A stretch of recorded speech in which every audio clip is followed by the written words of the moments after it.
Sims ಆಸ್ಪತ್ರೆಯಲ್ಲಿ ಕರ್ತವ್ಯ ಲೋಪ ಎಸಗಿರುವ ಸಾಮಾನ್ಯ ಶಸ್ತ್ರಚಿಕಿತ್ಸಾ ವಿಭಾಗದ ಮುಖ್ಯಸ್ಥ ಡಾಕ್ಟರ್ ಟಿ ಕಿರಣ್ ರವರನ್ನು ಕರ್ತವ್ಯದಿಂದ ವಜಾ ಮಾಡಬೇಕೆಂದು ಭೀಮರಾವ್ ಅಂಬೇಡ್ಕರ್ ಸೇನೆ ರಾಜ್ಯಾಧ್ಯಕ್ಷ ಗಣೇಶ್ ಪ್ರಸಾದ್ ಒತ್ತಾಯಿಸಿದರು. ನಗರದ ಜಿಲ್ಲಾ ಕಾರ್ಯನಿರತ ಪತ್ರಕರ್ತರ ಸಂಘದ ಭವನದಲ್ಲಿ ಸುದ್ದಿಗೋಷ್ಠಿ ನಡೆಸಿ ಮಾತನಾಡಿದ ಅವರು, ಈ ಹಿಂದೆ ಡಾಕ್ಟರ್ ಟಿ ಕಿರಣ್ ರವರ ನಿರ್ಲಕ್ಷ್ಯದಿಂದ ಹರದನಹಳ್ಳಿ ಗ್ರಾಮದ ಸುಬ್ರಹ್ಮಣ್ಯ ಎಂಬುವವರು ಮೃತಪಟ್ಟಿದ್ದರು. ಈ ಸಂಬಂಧ ಸಂಸ್ಥೆಯ ನಿರ್ದೇಶಕರು ಹಾಗೂ ಮೇಲಾಧಿಕಾರಿಗಳಿಗೆ ದೂರು ಸಲ್ಲಿಸಲಾಗಿದ್ದು, ಇದುವರೆಗೂ ಅವರ ವಿರುದ್ಧ ಯಾವುದೇ ಕ್ರಮ ವಹಿಸಿಲ್ಲ. ಡಾಕ್ಟರ್ ಟಿ ಕಿರಣ್ ರವರು ಈಗಲೂ ಹಳೆ ಚಾಳಿಯನ್ನೇ ಮುಂದುವರೆಸುತ್ತಿದ್ದು, ಸರಿಯಾದ ಸಮಯಕ್ಕೆ ಆಸ್ಪತ್ರೆಗೆ ಹಾಜರಾಗುತ್ತಿಲ್ಲ. ಇದರಿಂದ ರೋಗಿಗಳಿಗೆ ತೊಂದರೆಯಾಗುತ್ತಿದೆ ಎಂದು ದೂರಿದರು. ಡಾಕ್ಟರ್ ಕಿರಣ್ ರವರನ್ನು ವಜಾಗೊಳಿಸಬೇಕು, ಇಲ್ಲವಾದರೆ ಮುಂದಿನ ದಿನಗಳಲ್ಲಿ ಪ್ರತಿಭಟನೆ ನಡೆಸಲಾಗುವುದೆಂದು ಎಚ್ಚರಿಕೆ ನೀಡಿದರು.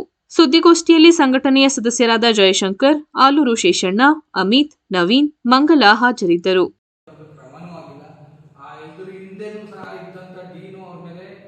ಸರಿಯಾಗಿ ಹಾಸ್ಪಿಟಲ್ ಬರಲ್ಲ, ರೋಗಿ ನೋಡಲ್ಲ ಅಂತ ಕಂಪ್ಲೇಂಟ್ ಮಾಡಿ ಅದನ್ನ ಮಾಹಿತಿಯನ್ನು ತಗೊಂಡಿದ್ವಿ. ಇಷ್ಟಾಗಿಯೂ ಅವನು ಪುಂಡಾಟಿಕೆ ಮಾಡ್ಕೊಂಡು ನನಗೆ ರಾಜಕೀಯ ವ್ಯಕ್ತಿ ಗೊತ್ತು, ನನಗೆ ಅವ್ರು ಗೊತ್ತು, ಇವ್ರು ಗೊತ್ತು ಅಂತ ರಾಜಕೀಯ ಮಾಡ್ತಾ ಇದ್ದಾರೆ. ಇದ್ರ ಬಗ್ಗೆ ನಾವು ಬೆಂಗಳೂರು DMEಗೆ ಕಂಪ್ಲೇಂಟ್ ಮಾಡ್ತೀವಿ. ನಾನು ಹೇಳೋದು, ಅವರು ರಾಜಕೀಯನೇ ಮಾಡೋದಾದ್ರೆ ಪಾಪ ಬಡ ರೋಗಿಗಳಿಗೆ ಅಲ್ಲೇ ಅವ್ರಿಗೆ ಬೇಕಾದಂಥ ಶಸ್ತ್ರಚಿಕಿತ್ಸೆಗೆ ಏನೇನು ಬೇಕು ಎಲ್ಲ ಇದ್ರೂ ಹೊರಗಡೆ ಕಳಿಸೋದು. ಮತ್ತೆ ಇದುವರೆಗೂ ಒಂದು ಶಸ್ತ್ರಚಿಕಿತ್ಸೆನೂ ಮಾಡಿಲ್ಲ, ಆ ದಾಖಲೆನೂ ಇಲ್ಲ ಇದ್ದವರು. ಅಂಥವ್ರನ್ನ ಈ ಹಾಸ್ಪಿಟಲ್ ಇಟ್ಕೊಂಡು ಬಡ ಜನರ ಪ್ರಾಣ ತೆಗೆಯಕ್ಕಿಂತ ಅವನ್ನ ಕೆಲಸದಿಂದ ವಜಾ ಮಾಡಬೇಕು. ಇದು ನಮ್ಮ ಆಗ್ರಹ.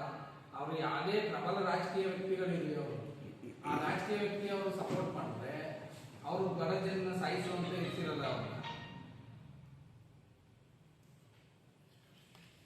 ಒಟ್ಟು ಒಂದು 3-4 ವರ್ಷ ಆಯ್ತು ಅವ್ರು ಬಂದು. 4 ವರ್ಷದಿಂದ 5-6 ಕಂಪ್ಲೇಂಟ್ ಆಯ್ತು. ಎಲ್ಲ ಒಂದು ಇದುವರೆಗೂ ಒಂದು ಪೇಷಂಟ್ ನೋಡಿಲ್ಲ. OTP ಕೂತ್ಕೊಳ್ಳಲ್ಲ. ಯಾವ್ದಾದ್ರು ಶಸ್ತ್ರಚಿಕಿತ್ಸೆ ಬಂದ್ರೆ ರಜಾ ಹಾಕೋದು. ಇಲ್ಲಿ ENG ಯಂತ್ರ ಅಲ್ಲಿ ಐತೆ, ಎಲ್ಲ ಡಿಪಾರ್ಟ್ಮೆಂಟ್ ಏನೇನು ಏನೇನಿದ್ರು ಅವರು ಏನೇ ಸಹ ಇದು ಮಾಡಿಲ್ಲ. ಯಾವ್ದಾದ್ರು ಇದು ಬಂದ್ರೆ ರಜಾ ಹಾಕ್ಕೊಡೋದು, ಈ ರೀತಿ ಮಾಡ್ತಾ ಇದ್ದಾರೆ. ಮತ್ತೆ ಇದ್ರ ಬಗ್ಗೆ ಡೀನು ಸಹ ಅವ್ರಿಗೂ ಕೊಟ್ಟಿದ್ರು, ಅವರು ಸಹ ಯಾವುದೇ ತರ ಕ್ರಮ ತಗೊಂಡಿಲ್ಲ. ಅವ್ರು ಹೋಗಿ ಕೇಳಿದ್ರು ನಾವು ಮೇಲ್ಭಾಗ ಕೊಟ್ಟಿದ್ದೀವಿ, ಅಲ್ಲಿಂದ ಏನೂ ಆಗ್ತಾ ಇಲ್ಲ, ನಾವೇನು ಮಾಡೋಕ್ಕಾಗಲ್ಲ ಅಂತ. ನಾವೇನಾದ್ರು ಮಾಡಕ್ ಹೋದ್ರೆ ಅವರು ಗುಂಪು ಕಾರ್ಯ ಮಾಡಿ ನಮ್ಮ ಮೇಲೆ ಜಗಳ ಮಾಡ್ತಾರೆ. ಆಮೇಲೆ ನಮ್ಮ ರೋಗಿಯವರು ಸಾವನ್ನಪ್ಪಿದಾಗ ಅವರು ಕರುಳನ್ನ ಟೆಸ್ಟಿಗೆ ಕಳಿಸ್ತೀವಿ. 48 ದಿನ ಆದ್ಮೇಲೆ ಅದು ಏನಕ್ಕಾಯ್ತು, ಯಾವ ವಿಷಯಕ್ಕಾಯ್ತು ಅಂತ ಗೊತ್ತಾಯ್ತದೆ ಅಂದ್ರು. ಅದನ್ನು ಸಹ ಅವನು ಕಳಿಸಿಲ್ಲ, ಯಾವುದೇ ತರ ಟೆಸ್ಟ್ಗೂ ಕಳಿಸಿಲ್ಲ. ಸತ್ರು ಕೊಟ್ಟರು ಮಣ್ಣಾಯಿತು, ಅಷ್ಟೇ ಇದೆ. ಅದರಿಂದ ರೋಗಿಯವ್ರಿಗೆ